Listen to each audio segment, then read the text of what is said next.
Hello guys. In this lecture, we are going to talk about a new terminology.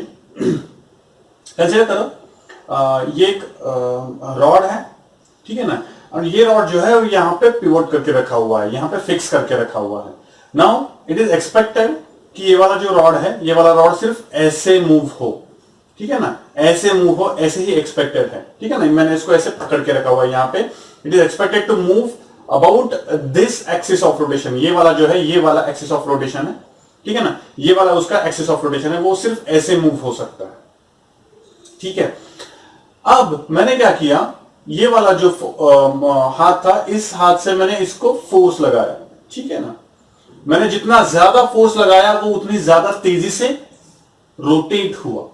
मैंने जितना ज्यादा force लगाया वो उतना ज्यादा तेजी से रोटेट हुआ. ये जो फोर्स ने इस ऑब्जेक्ट में जो रोटरी इफेक्ट तैयार किया, इस rotary effect, the force creates a rotary effect in an object. That rotary effect is measured in the form of torque. वो किस फॉर्म में मेजर किया जाता है? Torque, TORQUE, torque. टॉर्क यानी the rotary effect created by the force. वो torque कितना होता है? The torque is given by tau is equal to are bar cross f bar. ये r bar cross f bar यानी ये cross product है, तो it has to be a vector quantity. So r bar cross f bar, ठीक है ना. सो अब actually होता क्या है, ठीक से देखना. अब यहां पे रोटरी इफेक्ट में होता क्या है, ये वाला जो ऑब्जेक्ट है, ये वाला ऑब्जेक्ट अगर इस एक्सिस ऑफ रोटेशन पे अलाउड है सिर्फ मूव होने के लिए, सिर्फ इस एक्सिस ऑफ रोटेशन पे अलाउड है मूव होने के लिए, तो अगर मैं ये फोर्स ऐसे लगाता हूं, अगर ऐसे लगाता हूं, इट रोटेट्स.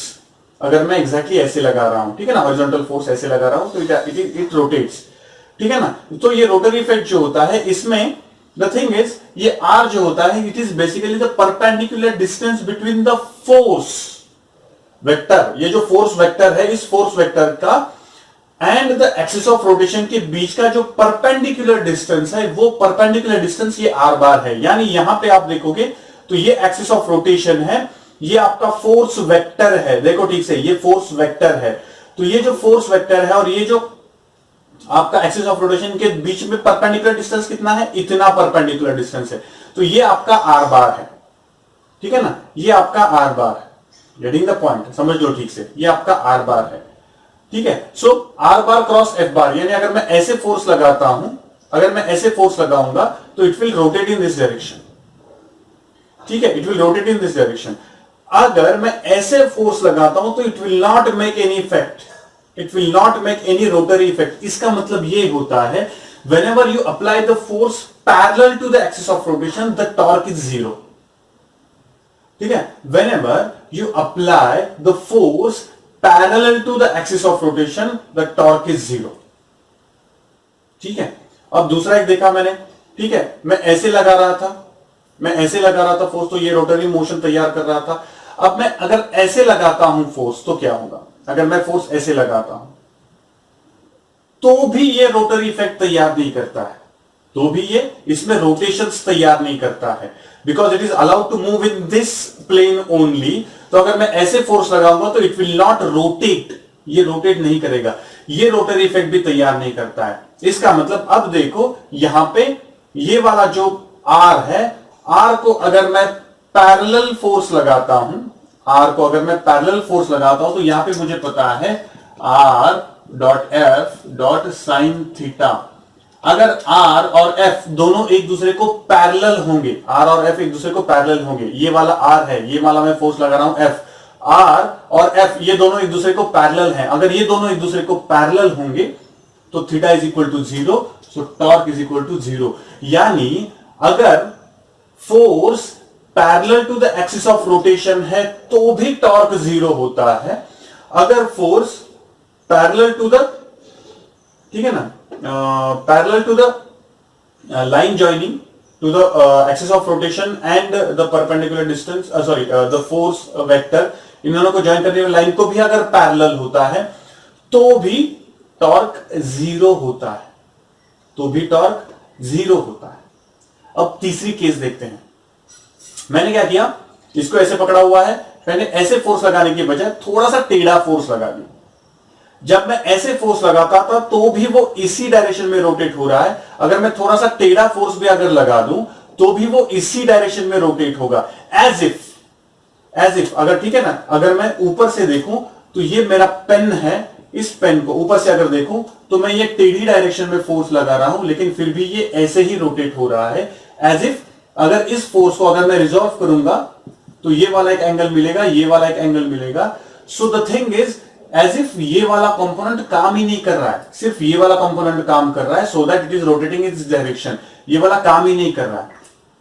समझ में आ रही है बात? इसका मतलब सिर्फ ये वाला एंगल काम कर रहा है, ये वाला वेक्टर काम कर रहा है, ये वाला वेक्टर काम ही नहीं कर रहा है। यानी vector which is perpendicular to R is acting only, and the vector which is not perpendicular parallel to the R is not acting as if. ठीक है ना? तो ये वाला जो परपेंडिकुलर वेक्टर है सिर्फ यही काम कर रहा होता है। यानी मैं ऐसे कह सकता हूं कि R bar tau is equal to are bar cross, या फिर R bar into directly R into F perpendicular, ऐसे कह सकता हूं मैं। यानी the force which is the component of the force which is perpendicular to R, सिर्फ वही काम कर रहा है, पैरेलल वाला काम ही नहीं कर रहा है। बिकॉज अगर मैं फोर्स ऐसे भी लगाऊं तो भी ये ऐसे ही रोटेट हो रहा है, अगर मैं फोर्स ऐसे लगाऊं तो भी ऐसे ही रोटेट हो रहा है। यानी सिर्फ इस वाले फोर्स के कंपोनेंट को ही वो रिस्पॉन्ड कर रहा है रोटेशन के लिए, इस वाले कंपोनेंट को रोटेशन के लिए वो रिस्पॉन्ड ही नहीं कर रहा है। So basically R multiplied by perpendicular component of the force. This is how the torque is calculated. ये वाला टॉर्क कैलकुलेट कर सकते हैं हम लोग। तो अब यहां से मुझे इमीडिएटली समझ में आ जाता है कि अगर ऐसे वाला फोर्स, पूरा का पूरा फोर्स अगर परपेंडिकुलर टू आर होगा, पूरा का पूरा फोर्स अगर परपेंडिकुलर टू आर होगा, then and then only you will get the maximum torque. आपको मैक्सिमम टॉर्क, ठीक है ना, टाउ मैक्स कब मिलेगा? टाउ मैक्स कब मिलेगा आपको? टाउ मैक्स आपको तब मिलेगा when theta is equal to 90 degree. ये theta is equal to 90 degree, यानी आपके आर वेक्टर को, यानी position vector of that particular force, position vector of point of that particular force, यहां पे आप फोर्स लगा रहे हो, उस पॉइंट का परपेंडिकुलर वेक्टर जो है, ठीक है ना, वो वेक्टर और फोर्स अगर एक दूसरे को एग्जैक्टली परपेंडिकुलर होंगे तो भी तभी आपको मैक्सिमम टॉर्क मिलेगा। And minimum torque you will get, ठीक है ना, minimum torque you will get when theta is equal to 0 degree और 180 डिग्री। ठीक है ना, 180 डिग्री। यानी अगर मैं ऐसे फोर्स लगा रहा हूं तो भी टॉर्क 0 है, अगर ऐसे फोर्स लगा रहा हूं तो भी टॉर्क 0 है। ऐसे फोर्स लगा रहा हूं तो बेसिकली आपका आर बार ऐसे है, आर बार ऐसे है आपका, और एफ बार ऐसे है, तो उन दोनों में एंगल कितना है? 180 डिग्री। Force is minimum. अगर आर बार ऐसे है और फोर्स भी ऐसे लगा रहे हो, देन उन दोनों के बीच में एंगल कितना है? 0 degree. Again the torque is minimum. Getting the point? Torque is minimum. और एक चीज होती है, अगर फोर्स वही है, वही फोर्स है, मैं अगर यहां पे लगा रहा हूं और वही फोर्स अगर मैं यहां पे लगा रहा हूं, ठीक है ना, यहां पे फोर्स लगाना और यहां पे फोर्स लगाना, ठीक है ना, यही दोनों फोर्सेस सेम है, लेकिन फर्क किसमें पड़ रहा है? यहां पे जब फोर्स लगा रहा हूं तो आर की वैल्यू ये है, यहां पे फोर्स लगा रहा हूं तो आर की वैल्यू ये है। जैसे ही आर कम होना शुरू हो जाता है तब भी टॉर्क कम होता है, यानी रोटेशनल इफेक्ट कम मिलता है, रोटेशनल इफेक्ट कम मिलता है। यानी सपोज ये दरवाजा है, इस दरवाजे में मैंने वो जो हैंडल होता है दरवाजे का, दरवाजा खोलने वाला जो हैंडल, अगर मैंने वो, अगर ये यहां पे हिंजेस लगाए हुए हैं, इसका मतलब ये दरवाजा ऐसे खुल जाएगा। यहां पे अगर हिंजेस लगाए हुए हैं, दरवाजा ऐसे खुलने वाला है, तो अगर मैं हैंडल यहां पे लगाता हूं तो मुझे बहुत कम जोर लगाना पड़ता है, लेकिन अगर मैं हैंडल यहां पे लगाऊंगा तो मुझे बहुत ज्यादा जोर लगाना पड़ेगा, because the rotational effect is less when R is less. ठीक है ना, ये आर जो होता है ये अगर कम है तो रोटेशनल इफेक्ट कम तैयार होता है, टॉर्क कम मिलता है, टॉर्क कम मिलता है। अगर मैं यहां पे लगाऊंगा हैंडल तो मुझे ज्यादा टॉर्क मिलेगा, यहां पे लगाऊंगा तो कम टॉर्क मिलेगा। इसलिए जहां पे भी दरवाजे की हिंजेस होते हैं उससे एग्जैक्टली अपोजिट एंड पे आपको हैंडल लगाया जाता है, because it is easier to move the door. ठीक है ना, रोटेशनल मोशन तैयार करने में, डोर में रोटेशनल मोशन तैयार करने के लिए जितना ज्यादा हैंडल होगा, दूर हैंडल होगा, उतना अच्छा होता है। इसलिए वो at the end of the door लगाया जाता है, बीच में कहीं पे भी नहीं लगाया जाता, बिकॉज वो टॉर्क कम तैयार करता है अगर बीच में कहीं पे भी लगाऊंगा तो मैं। Getting the point? समझ में आ रही है बात? अगर हिंजेस के ऊपर ही अगर मैं हैंडल लगा दूंगा तो क्या होगा?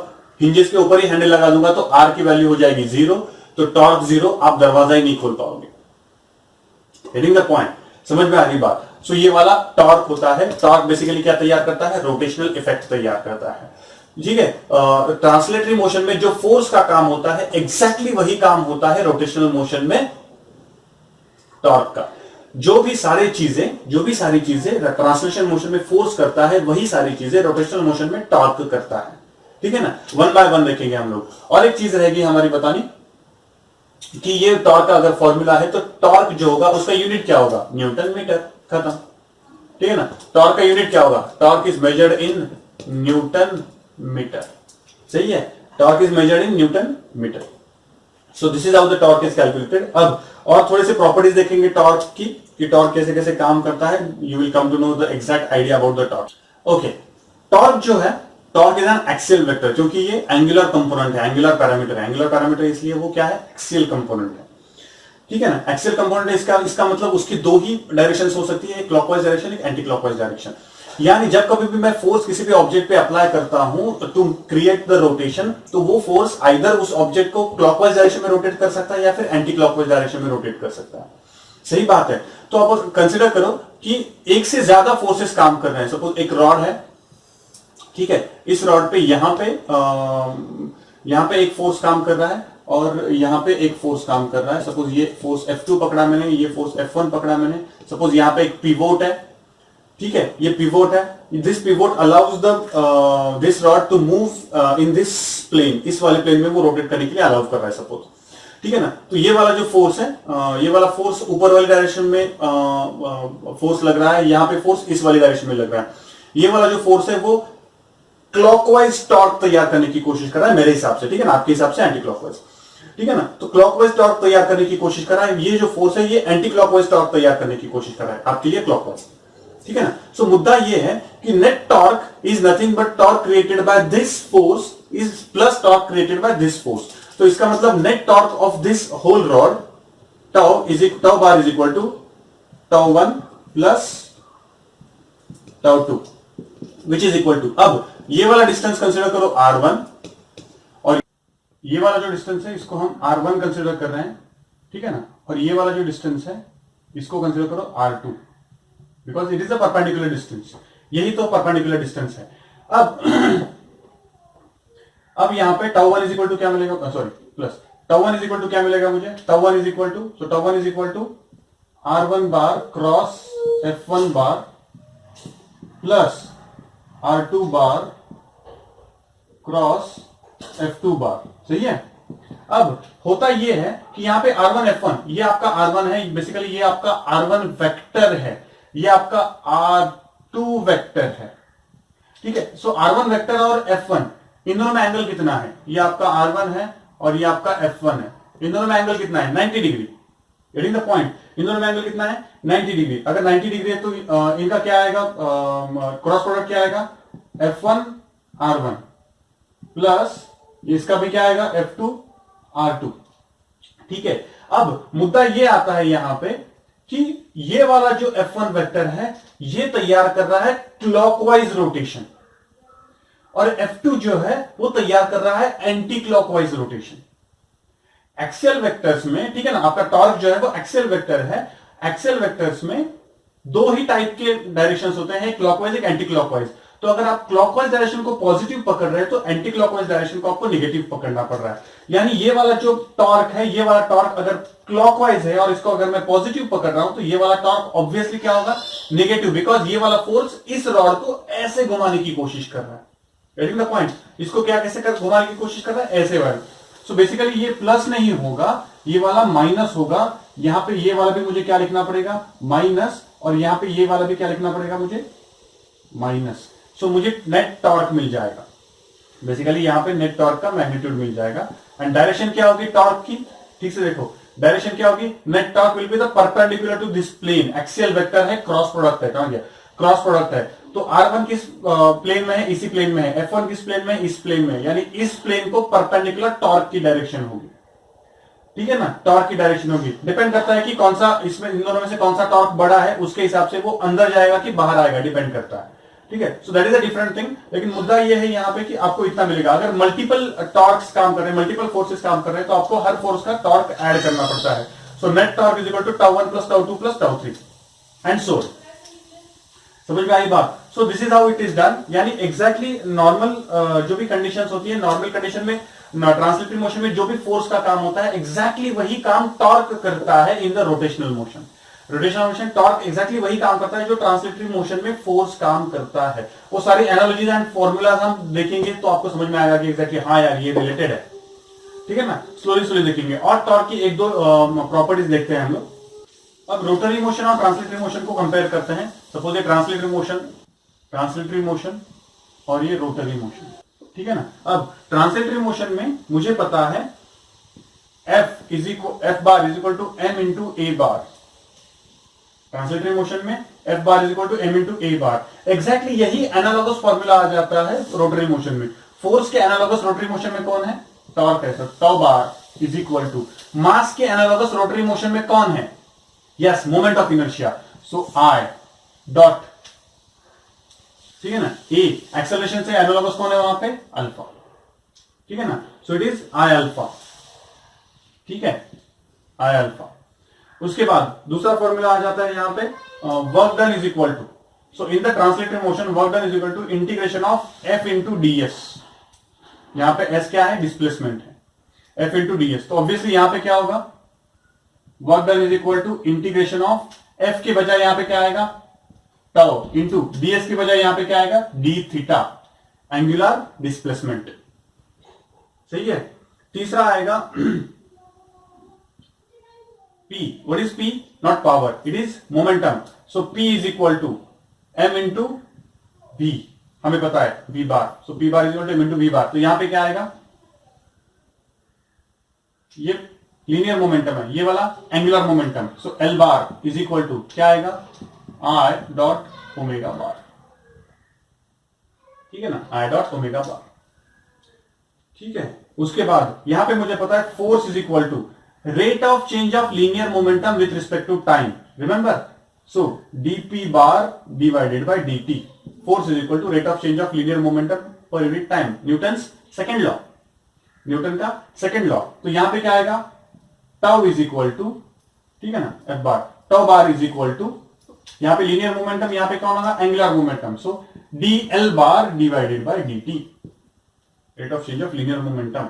सो ये होता है एनालॉजी, ठीक है ना। इसमें से कुछ फॉर्मूलाज हम प्रूफ भी करेंगे, कुछ formulas as it is use करेंगे। जो इंपॉर्टेंट फॉर्मूला है, जिनका प्रूफ इंपॉर्टेंट है, उनके प्रूफ भी करेंगे। जो फॉर्मूलाज इंपॉर्टेंट नहीं है उतने एनालॉजी से ही समझ में आ जाता है, तो will not go for the proof of those formulas, ठीक है।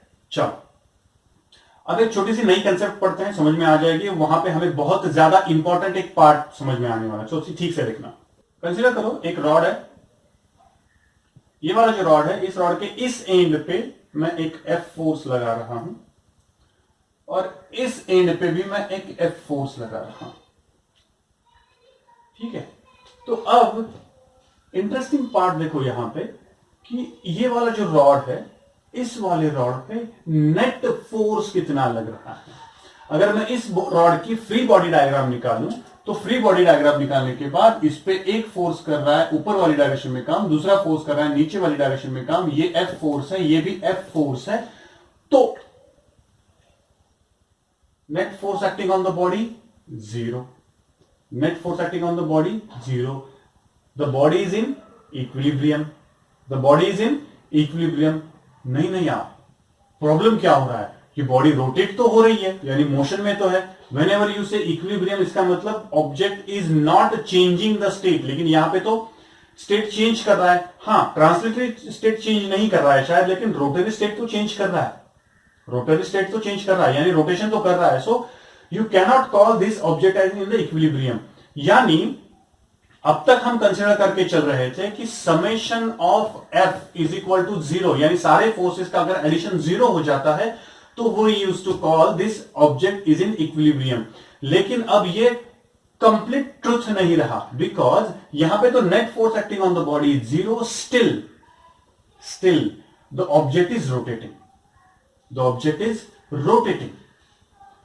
To forces of equal magnitude, opposite direction, separated by finite distance, create the pure rotational motion। क्या करते हैं? प्योर रोटेशनल मोशन, क्योंकि यहां पे नेट फोर्स जीरो है, इसका मतलब नेट फोर्स जीरो है, तो ट्रांसलेटरी मोशन, ट्रांसलेटरी इक्विलिब्रियम कहा जाता है इसको। क्या कहा जाता है? Translatory equilibrium. ट्रांसलेटरी इक्विलिब्रियम यानी ये ऑब्जेक्ट फॉर श्योर, पक्का ट्रांसलेट तो नहीं होगा अपनी जगह से, ठीक है ना। So two forces of equal magnitude, opposite direction, separated by finite distance, create the pure rotational motion, and this system and these two forces called as couple. Two forces equal magnitude, ठीक है ना, two forces equal magnitude, opposite direction, separated by finite distance, not zero, separated by finite distance, create a couple. और जब कभी भी किसी भी object पे कपल लगता है तो it creates the pure rotational motion, because net force is equal to zero. So translatory equilibrium में है लेकिन रोटरी इक्विलिब्रियम में नहीं है। सो अब इक्विलिब्रियम की कंसेप्ट थोड़ी सी चेंज हो जाती है। Now whenever net force is equal to zero and whenever net force is equal to zero and net torque is equal to zero, which we call as rotary equilibrium, तभी object को हम क्या consider करते हैं? The object is in absolute equilibrium. जब net force is equal to zero and net torque is equal to zero जब आता है, तभी हम कहते हैं कि object is in net net equilibrium या फिर एब्सोल्यूट इक्विलिब्रियम में है। सिर्फ ये होना सफिशिएंट नहीं है, सिर्फ ये होना भी सफिशिएंट नहीं है, दोनों होने चाहिए, तभी एब्सोल्यूट इक्विलिब्रियम मिलेगा आपको। यानी इंस्टेड ऑफ दिस फोर्स, अगर ये फोर्स यहां पे है, इंस्टेड ऑफ दैट अगर ये फोर्स यहां पे लगता, ठीक है, तो ये वाला जो ऑब्जेक्ट है जो रोटेशनल इक्विलिब्रियम तैयार कर रहा है, ठीक है ना, रोटेशन तैयार कर रहा है, एग्जैक्टली उसी रोटेशन को ये वाला जो फोर्स है वो काउंटर कर रहा है। यानी इसने जो टॉर्क तैयार किया है ये वाला भी उतना ही टॉर्क तैयार करता है। So this object is in rotary equilibrium. लेकिन अब क्या हुआ? ट्रांसलेटरी इक्विलिब्रियम चला गया, क्योंकि अब दोनों सेम फोर्सेस पे, so net force is not equal to zero. इसका मतलब दोनों होने के लिए there should be the different kind of set, जिससे आपका पूरा का पूरा जो ऑब्जेक्ट है वो नेट इक्विलिब्रियम में, एब्सोल्यूट इक्विलिब्रियम में आ जाए, उसके लिए अलग से लगता है, ठीक है। सो यहां पे मुझे दो चीजें बतानी है, एक तो ये इक्विलिब्रियम के बारे में, दूसरा couple. What is mean by couple? Whenever there are two forces of equal magnitude, opposite direction, separated by finite distance, create a couple. Whenever the couple is acting on an object, it creates the pure rotational motion. Pure rotational motion यानी थोड़ा भी translation नहीं हो रहा है उसका, सिर्फ rotation हो रहा है। We call it as pure rotational motion. हम क्या कहते हैं उसको? Pure rotational motion. Getting the point? समझ में आ रही है बात? और एक थोड़ा सा एग्जांपल्स देखते हैं इस पे, सो आपको और ज्यादा क्लियरिटी आएगी इस इक्विलिब्रियम के बारे में। क्वेश्चन इज,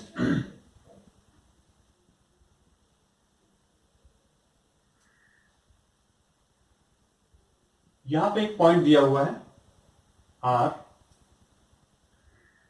ये पी पॉइंट दिया हुआ है, ये क्यू पॉइंट दिया हुआ है। यहां पे पी पॉइंट पे फोर्स लगाया गया है 5 न्यूटन, यहां पे फोर्स लगाया गया है 3 न्यूटन। यू आर आस्क्ड कि अगर ये ये वाला जो डिस्टेंस है ये अगर दिया हुआ है सपोज 5 मीटर्स पकड़ लो, चलो 5 मीटर्स दिया हुआ है, ये वाला डिस्टेंस 5 मीटर्स दिया हुआ है। सो यू आर आस्क्ड कि अगर ये 5 मीटर्स है, अगर ये वाली सिस्टम जो है, ये वाली सिस्टम अगर इक्विलिब्रियम में है, रोटेशनल इक्विलिब्रियम में है, तो what is the value of R Q? If this system is in rotational equilibrium, what is the value of R Q? ठीक है, तो मुझे नेट टॉर्क जीरो बताना है। तो net torque of this system is nothing but torque created by this 5 newton plus torque created by this 3 newton. Getting the point? So इन दोनों का टॉर्क जो है, इन दोनों का टॉर्क अगर सेम हो जाता है, ठीक है ना, तो इसका मतलब translatory equilibrium, sorry rotatory equilibrium में है। सो नेट टॉर्क निकालने की कोशिश करता हूं मैं। So net torque is equal to, इसको अगर मैंने F1 कहा, इसको अगर मैं F2 कहता हूं, तो net torque is equal to τ1 plus τ2, sorry τ1 plus τ2। अब नेट टॉर्क मुझे जीरो बोला गया बिकॉज रोटेशनल इक्विलिब्रियम में है, तो net torque is equal to zero is equal to τ1 यानी इसकी वजह से तैयार हुआ टॉर्क। सो वो कितना होगा?